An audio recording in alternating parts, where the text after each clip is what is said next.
মধ্যপ্রাচ্যে যুক্তরাষ্ট্র ও ইরানের মধ্যকার সংঘাত কমার কোনো লক্ষণ নেই। উল্টো মধ্যপ্রাচ্যে থাকা মার্কিন ঘাঁটিগুলোর উপর আক্রমণের ধার বাড়াচ্ছে ইরান। নতুন করে বাহরাইন ও কুয়েতে অবস্থিত মার্কিন সামরিক ঘাঁটিগুলোতে 3 ধাপে একটি বড় ধরনের সমন্বিত অপারেশন চালিয়েছে ইরানি বাহিনী। ইরানের উপর চালানো মার্কিন সামরিক আগ্রাসনের সরাসরি প্রতিশোধ হিসেবে এই হামলাগুলো চালিয়েছে তারা।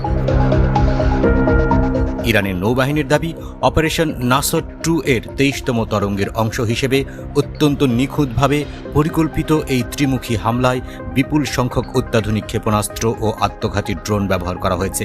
এসব হামলায় মধ্যপ্রাচ্যে মোতায়েন থাকা মার্কিন বাহিনীর কৌশলগত অবস্থানগুলোর ব্যাপক ক্ষয়ক্ষতি হয়েছে। প্রথম ধাপে বাহরাইনের সাকির বিমান ঘাঁটিতে আঘাত হানে ইরানি বাহিনী। সেখানে মার্কিন সামরিক ইউনিটের ড্রোন সংরক্ষণ, সচল রাখা এবং রক্ষণাবেক্ষণের প্রধান ডিপোগুলো অবস্থিত ছিল। হামলায় এই ড্রোন ডিপোগুলো সম্পূর্ণরূপে ধ্বংস হয়ে যায়। দ্বিতীয় ধাপে বাহরাইনের সালমান বন্দরে অবস্থিত মার্কিন টাস্ক ফোর্স 59 বোটগুলোর মূল সরঞ্জাম ও লজিস্টিক ডিপোকে লক্ষ্য বানায় ইরানি বাহিনী। হামলায় সফল বিস্ফোরণের মাধ্যমে মার্কিন নৌবাহিনীর এই গুরুত্বপূর্ণ সাপ্লাই চেইনটি গুঁড়িয়ে দেয় তারা।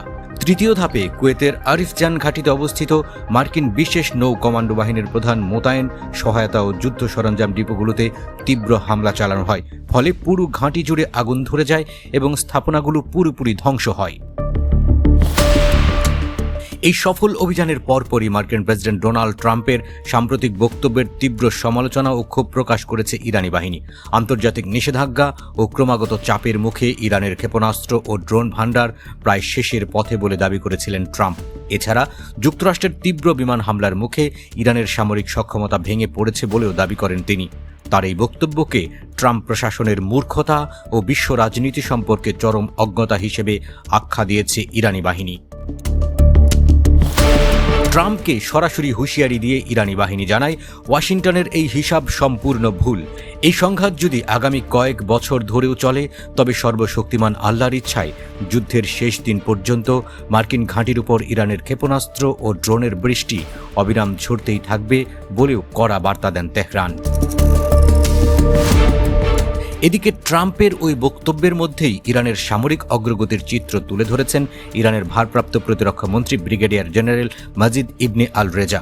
তিনি জানান, দশকের পর দশক ধরে চলা পশ্চিমা নিষেধাজ্ঞা এবং যুদ্ধের নানাবিধ চাপ সত্ত্বেও ইরানের দেশীয় প্রতিরক্ষা শিল্প ও প্রযুক্তিগত যোগ্যতা বহুগুণ বৃদ্ধি পেয়েছে, যার কারণে অত্যন্ত প্রতিকূলতার মধ্যেও ক্ষেপণাস্ত্র ও ড্রোনের উৎপাদন কোনো বিরতি ছাড়াই সচল রাখা সম্ভব হয়েছে বলেও জানান তিনি। বিশেষজ্ঞদের মতে, ট্রাম্প যেখানে ইরানের সামরিক শক্তি ফুরিয়ে যাওয়ার দাবি করছিল, সেখানে মুহুর্মুহু হামলার মাধ্যমে তেহরান প্রমাণ করছে দীর্ঘমেয়াদী যুদ্ধ চালিয়ে যাওয়ার সক্ষমতা তাদের রয়েছে।